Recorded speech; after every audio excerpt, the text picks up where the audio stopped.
Well, Cher, thank you so much for talking with me. I didn't know if we were going to go by Cheryl or Cher, like in Clueless, because your podcast, please tell me that there was a play off that with your name being Cher and your podcast starting with Clueless, right? Yes. Oh my God, you're the first person to actually put that together. So thank you. Clueless is my favorite movie, by the way. Just putting it out there. How can it not be? How could it not be? Exactly. I wrote a 23-page paper on Clueless in college, by the way. Oh Just my throwing that out gosh. there. I wasn't as big of a fan as you then. Yeah, big fan, big fan. But I was looking at your social media account and I was astounded because you had such a beautiful landscape. You had so many items that I just wanted to click and read through. So I definitely wanted to talk to you specifically about digital storytelling and how you got into this business. So let's start at the beginning like we usually do. What was your childhood like? What is your heritage? How did you grow up? It's a little complicated. I always have to caveat that because I've kind of had a very complicated childhood. I was born in Chicago, but didn't really have the same living situation for more than 2-ish years or so. And by that, I don't mean, I was in the foster care system or anything like that. I was with my family up until probably like middle school or so, but we moved around a lot and also lived half of my childhood in South Korea and then half of my childhood in America and going back and forth and back and forth. And so the timeline can be a little tricky. I usually have to say it's a long story, but by middle school, my family was living in South Korea at the time. We were going to an English-speaking international school, and I was sent over to live with a different family that I didn't really know ahead of time. I lived with them for about, I guess 1 year, and then a different family for 2 years. And then I went off to college. Here in the United States? Correct. Yeah. Actually, right in the Chicagoland area, suburbs. Yeah. Your family deciding that you were going to live with different families. How did that come about? Yeah. So my parents were really educated people, and they were always looking for ways to let me and my brother have a really good outlook on life and a really good education. And so at the time when I was going to the international school, it was just so small and not as many opportunities as they had hoped. So they ended up sending me abroad. Their situation was that they couldn't move because of their job, but they were like, okay, let's move you to public school in Chicago. And first of all, there's so many more people and more competition and more electives and more chances to be a more well-rounded student and a person. And so that was that decision. Wow. Did this feel like an adventure to you, or did you hate the bouncing around? I love that question. I feel like yes, it was more of I wouldn't say necessarily an adventure. It was just my life, and it was just kind of what was thrown at me. It didn't feel like an adventure. It didn't really feel like a lot at the same time when I was going through it. Now I look back and I think, oh, it was an adventure. No, it was a lot. But at the time, it was more like this is something I need to conquer, and I need to do well in school so that I can make my parents proud, type of thing. I know that sounds so Asian of me, but yeah. No, I understand. It makes so much sense because other Korean journalists that I've talked to have said the exact same thing, that they had this pressure put on them to make their parents proud. And that's why I was wondering, did you always want to do journalism from a young age? Because some of the Korean women that I've talked to said that there was that pressure to do doctor or lawyer or something that was considered very stable at the time. I think no, not at all. So my parents were extremely open-minded. I think I was the one who put the pressure on myself because I had seen other Asian kids be like, oh, their parents are tiger moms or tiger dads or whatever it is. And I kind of took on that kind of guilt for some reason. There was some pressure of like, yeah, let's get you let's make sure you have a good life with a good background and good job and all those things like every parent wants for their child. But I didn't know I wanted to go into journalism until junior year of college. I thought I was going to be some kind of a doctor or something in the healthcare field. Actually, one of my dreams was just to be a scientist or like a geneticist at one time. So, very different path. I think a lot of kids who go to school for pre-med oftentimes realize that this is not for them. And that was definitely me. And I had no idea what I was going to do. And I knew that I really liked television and movies and thought I was going to do film. I was listening to your solo podcast, by the way, and I was like, oh my gosh, there's so many things that you and I have been in common because back in the day, I think I'm also a performer. I grew up kind of with all those like moves. I always wanted to perform. I was in a musical in middle school. I was always the singer of the group. And so I also was struggling with this identity of like, I want to be a singer. I want to be in entertainment. And so I think part of myself was feeling that while I was going to school for pre-med. And so I was like, okay, how do I express this kind of creative side to me?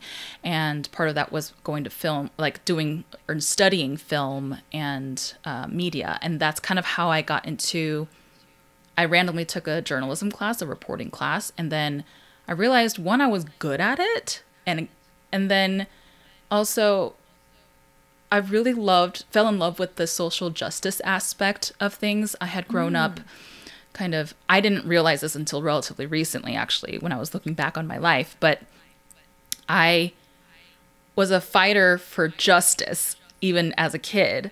I loved music while I was growing up, mainly K-pop. It's so cool to say that and have people understand that because back in the day, K-pop was, nobody knew what K-pop was. So anyway, was really into music, thought I was going to be a K-pop star, and I was always trying to buy the CDs so that I can support the artists, and not, at the time it was like you could pirate stuff off of the internet kind of thing, and I was so opposed to that and was always I don't know, making people buy the actual CDs and being really proud of it. Buy K-pop, buy K-pop, buy K-pop. Actually, in America also, because people didn't know about K-pop and I was very passionate about it, there was this website called Soompi, and it was this website where it's basically a blog of all these Korean entertainment news, basically. And I would post on there and tell people about stuff. And there were sites where they would post Korean dramas online for the first time before like Netflix was around. And I used to help translate all of those. Wow. So I think journalism was in my, I don't know, it definitely was in my brain somewhere, in my heart somewhere. Right.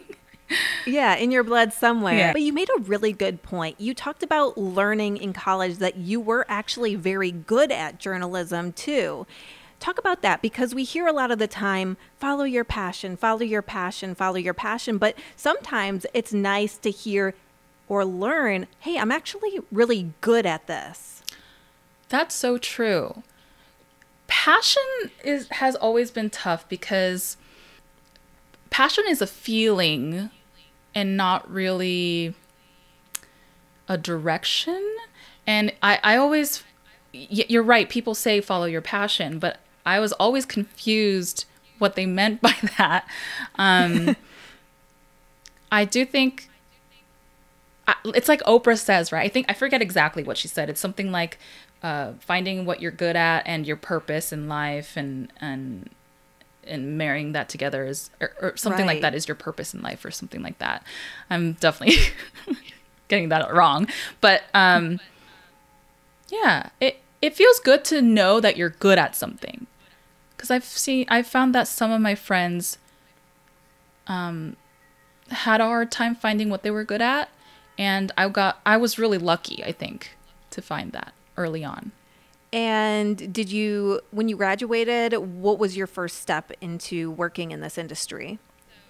In school, my fellow classmates, it was a thing they were all, because it was Chicago where I went to school, everybody was getting internships at the local big stations. And so I had applied, but I did not get any of them. Actually got interviews, and I was so nervous that I just messed up my interviews and things, and I thought I was done for. But I somehow got a kind of gig, an actual job, a paid job, at a Korean local station in Chicago. At the time, it was called KBC, Korean Broadcast of Chicago. And I had originally thought that I was going to do Korean television and Korean news. And that was a step I could take so that I can do Korean news. Yeah.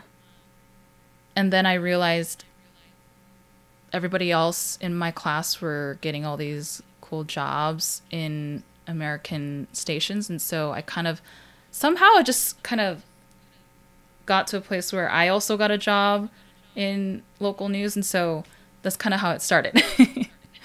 So then you moved into Nebraska, which, shout out to Erica, who I've interviewed, who's at CBS Los Angeles. She is from Hastings, Nebraska. Oh. And she's a TV host here in Los Angeles, but she's from Hastings originally. And my grandparents are also from Nebraska, so I know a lot about the area. Oh my gosh. But how long were you in Nebraska? Tell me about that job and what that was like. So I actually wasn't there long. My contract was 2 years, but I ended up cutting that short because of quite a number of things. But ultimately, it was my mental health, and I started to have really, really bad panic attacks because of a lot of different things that were happening in my life at the time. Part of it, one of those things, I had a stalker, which was interesting. Oh, tell me about that. That was an interesting experience. I think at that point in my life, I had already had so many things happen in my life that it was just another thing in my book. But there's a guy kind of came in to our bureau asking me by name, and he started chatting my ear off like 30, 40 minutes at a time, and would bring these kind of gifts with these cartoons that he would draw on like pieces of clothing and little framed kind of art pieces. Mm-hmm.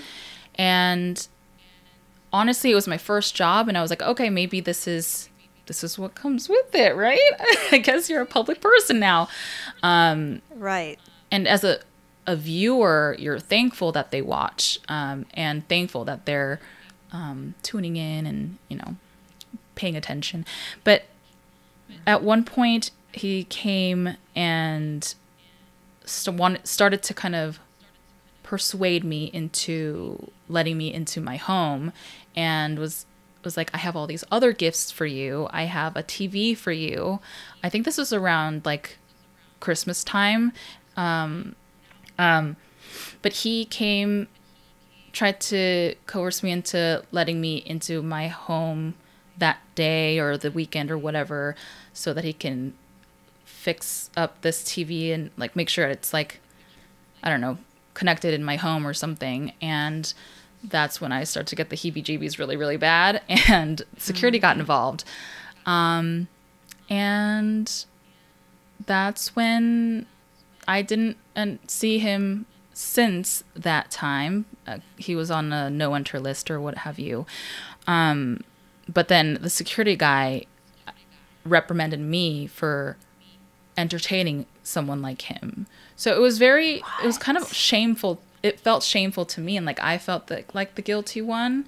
And so I didn't know who, like, I took on a lot of shame and guilt and internalized things. And so I think that was part of why I was having some of the panic attacks and among other things. But yeah, kind of crazy. Thank you for sharing that, because so many women in this industry deal with that. I'm sure that so many women are listening to that and saying, yeah, I've dealt with some crazy people too that start off as genuine fans and then it just gets creepy. And also, Yeah. I'm so sorry that you had to deal with not feeling validated in coming forward and saying, this is an issue. Yeah. Now I think back and think that as well, but it was so confusing at the time. Thank you. So you said that this experience set off a series of panic attacks, right? Can you talk about that a little bit further? Because obviously I've been open about me having my own panic attacks in this industry, and I'd love to hear your perspective. Yeah, I was really thankful that you opened up about that, because I could really sense the pain, and I could feel it with you. Panic attacks. Oh, it was a really tough time in my life, because of a lot of the things that I've told you about already with moving and stuff, and then leading up to kind of these moments, I've had a pretty tumultuous kind of ride, and I had built a lot of walls, and I think that the time in Nebraska was a catalyst, because at the time I also was going through a kind of abusive relationship as well. And so I had a lot of bodily functions that were not working. I would actually have multiple panic attacks during the day. I thought I was not fit to drive at some points of my days. I would freeze up a lot on camera, and then overanalyze myself and just run my own self-esteem to the ground. And it's just like a vicious cycle. I would have panic attacks in the middle of my day and need to kind of just, I think at one point I was in the studio, and I was like, hey, I need to go lay down somewhere. And so that was kind of embarrassing for me at the time. I know now I think on it and I'm like, you really needed to give yourself some rest. But it was embarrassing at the time, because I was like, no, I'm a go-getter. I am a strong person. I've gone through much worse, I thought at the time. And it felt embarrassing, because I was like trying to prove myself in the workplace as a woman, Right. as a journalist, as a newcomer, as an Asian. Yeah. So talking about that contract, obviously you were probably ready to get out of there and go to your next job. So how did that happen? I actually took about a year off of Okay. broadcasting. I ended up moving to Denver, and I thought I was going to give up on my journalism career. I thought, I love this, but maybe it's just not for me. And so I worked at a gym for a while, for about a year, and I actually built back up my self-esteem and decided to give it one more go. And I applied to a couple different places, and I said, if I don't get something now, then let that be it. But I got a couple interviews, and I got a job in Colorado Springs, just an hour south from there. And it turned out to be one of the best decisions I've ever made, because I haven't left since. So Amazing. So tell me about that. I started out as a producer, so a morning news producer, and and I just put all of my attention in work and trying to show up on time. On also morning producing, you have to show up like in the wee hours of the morning. At that time, my call time was 1 a.m. And honestly, my life was just that schedule, because your biorhythm's kind of off during that time, working graveyard shifts. So you go to work, you're off the shift, and you're so tired, you sleep, and then you wake up, maybe have a little bit of a life. Everybody's a little bit different on like when they sleep, but that went on for about a year, and then I moved into a digital reporting role, and then ultimately did a lifestyle producing role, and then I switched gears into lifestyle. So morning news and lifestyle were kind of the bread and butter, because after that I moved to Denver and got a job at the Fox 31 station there. And that was fun. I also started off as a morning news producer. That time, my call time was 10 p.m. the night before. And then moved my way into lifestyle, producing MMJ. The entire time I've been in broadcast, I've always been either like a producer or an MMJ, aka one-man band. And there was a lot happening because you had to do your own camera work, obviously be on camera and be live. Sometimes you set up your own live shots and go live by yourself. You'd also have to write your own web stories and then also do socials all in one shift. And on top of that, there might be maybe 2 or 3 stories you'd be on. So huge learning curve, let me just say. Yeah, for sure. What are some of the tips that you can give people that want to become an MMJ? Because there is so many different roles that you have to take on. It's literally baptism by fire, as they say. You just have to get thrown into it in order to learn. And all I have to tell people is just brace yourself. Just be open to, doing many things at once. And if you're not good at one thing, focus on what you're good at, I guess. Yeah. Did you feel like you wanted to step into the reporting role full time, or have you always loved the hybrid producing / MMJ type job? I think I've always liked the hybrid. So right now I'm at NewsNation. I'm a producer, national news producer now, but I do a little bit of like the on-cam thing with podcasting and social media. And I really like being able to choose when I get to be on camera and not be 24/7 on cam. So how did NewsNation happen?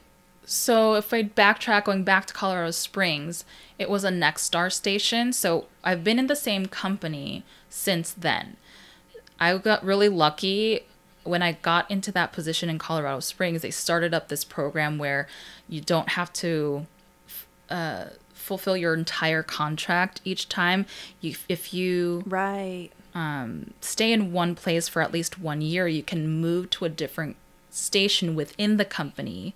Like I said, after 1 year. And so I did that over and over again.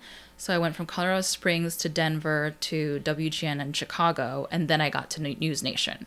And NewsNation is in the same building as WGN. So it kind of, just kind of naturally happened like that. Yeah, and you make a great point in that you could start in a small market and know that that company you're with has all these other stations and opportunities that you can climb the ladder in. look at the stations that are above you, because eventually you could climb and stay within the same company eventually. Yeah, and that's loyalty too, and companies highly favor that as well. Like I said, if you go to different companies, you might have to fulfill your entire contract of 2 to 3 years first, and then be able to move. But also knowing when to take advantage of certain programs is also huge. Yeah. I find that not many people. Maybe it's because of my own background of moving around so much as in my childhood that I'm able to just pick up and leave like that. But I find that not everybody has the same ability to, yeah, I guess pick up and leave and continue that forward momentum as fast as I did. So you came back to where you started. Was that always the plan? Did you miss Chicago? What brought you back to the Windy City? Family. I had no intention of moving back at all, actually. But I hadn't lived with my family or my brother in a really long time. And it happenstance had been that my brother got into medical school in Chicago. And my parents, we were all talking and we were like, why don't you just move to Chicago? They kind of just tossed it out in the air. And I was like, all right. And that's kind of how it happened. But I had no intention at all of moving moving back to Chicago. Yeah. Man, how did it feel going back to Chicago and working in such a large market now as a producer? It was surreal. I was suddenly working next to, I don't know if you know Tom Skilling. He is the weatherman. Oh, because you also were in weather. Oh my gosh. That was so strange. I literally saw him in the I was going to say corridor, but the hallways.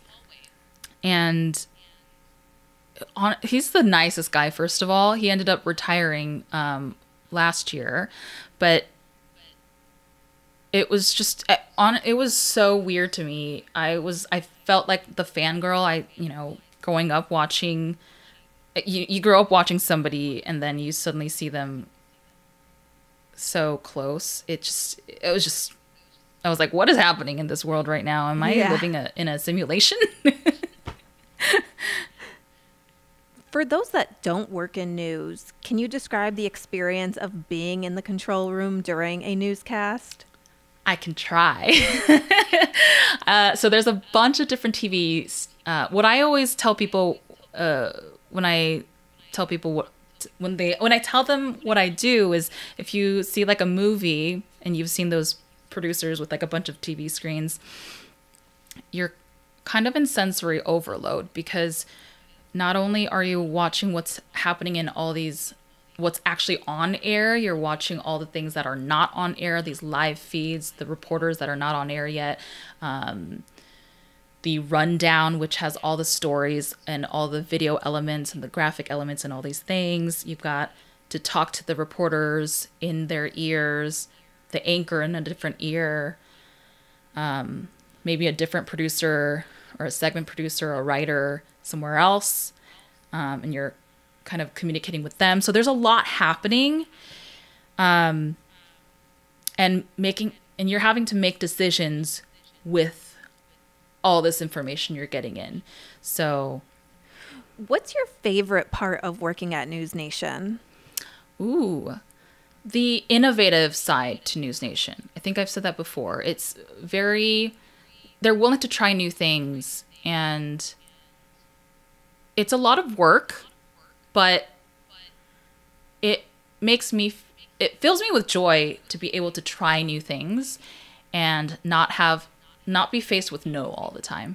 I mean, you will always be faced with some kind of rejection here and there, but for the most part, they're very welcoming of new ideas and trying new things. Yeah, especially in the digital space. You now have an emphasis in tech and AI. How do you feel that journalists can use AI to their advantage? I think it's one of those tools that will help you as a journalist understand the bigger scope of the story faster and find the facts faster. I don't think it's a scary thing. I think a lot of people think it's a scary thing, but people also thought the same thing about the internet back in the day. There are already tools that are helping people see what kind of biases are in certain networks or certain articles or news sources. And things, I just actually recently spoke to the head of growth at Ground News. So what they do is for one story, for instance, they will figure out how many news sources news sources that are on the left covers a certain story, and how many on the right covers another, and how many in the center covers the same story, and kind of shares what kind of bias there might be in a certain topic in a story.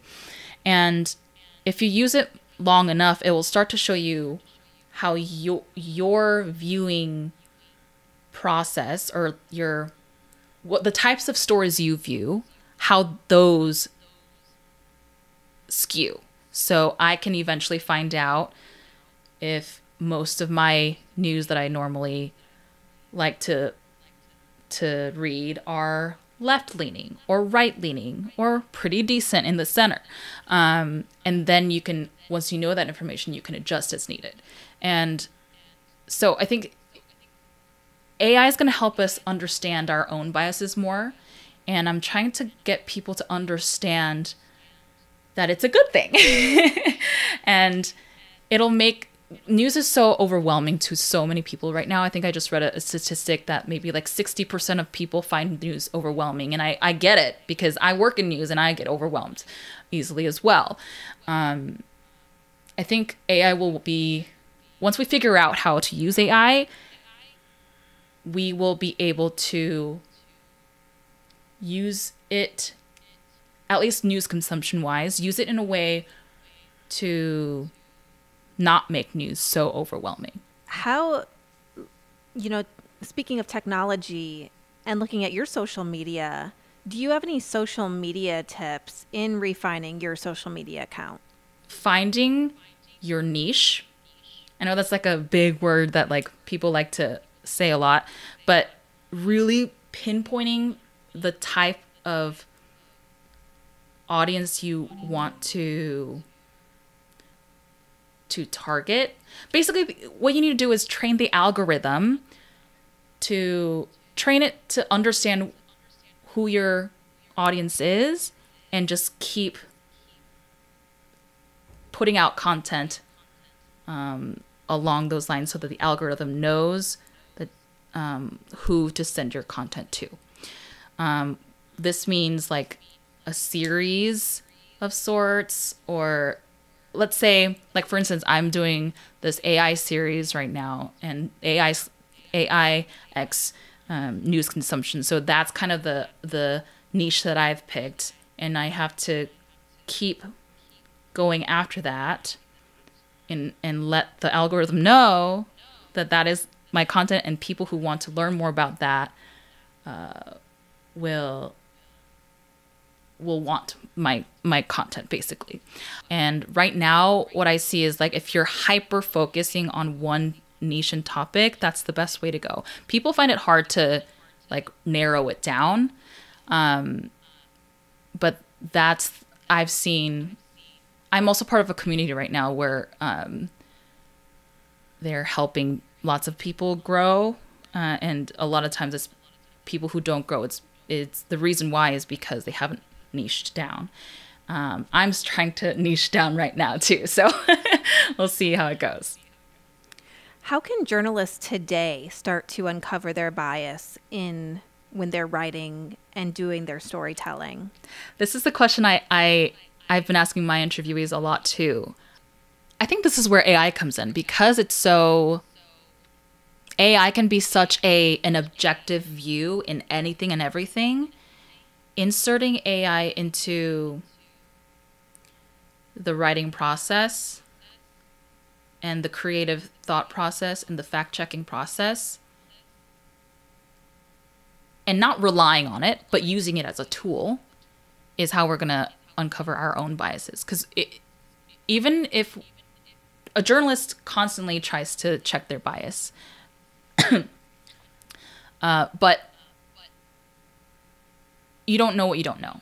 And so I think that's why we have to start using tools like AI to see where our biases can be, and then infer from there, okay, then make those human decisions after that. In 10 years of working in news, what is something that you have learned about yourself? I think mainly I learned is to believe in myself and trust my instincts.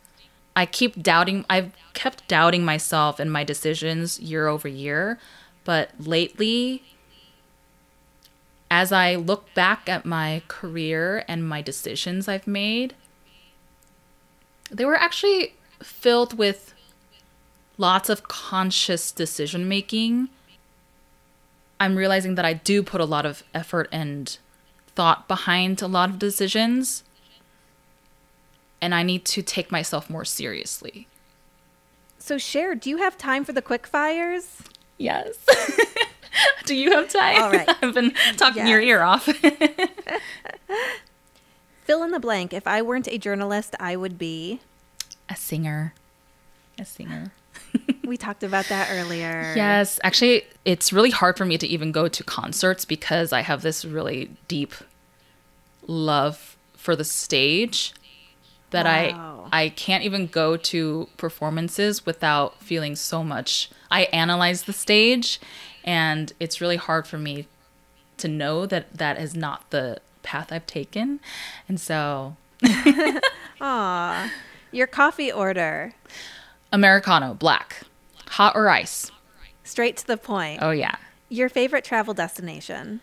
Home, which is South Korea, where my parents are. Well, home is technically where I'm at now in Chicago, but home as in my parents at the moment. So, yeah, family.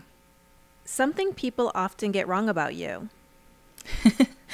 I've heard many of your interviews say that they're not extroverts, they're introverts. And I can say the same. I am an introvert, but people often confuse me to being an extrovert. But also, the other thing is, I've heard a lot of people say, oh, this is so natural for you. Being on camera is so natural for you. No, that's not true. I'm just an over prepper. I've always been an over prepper.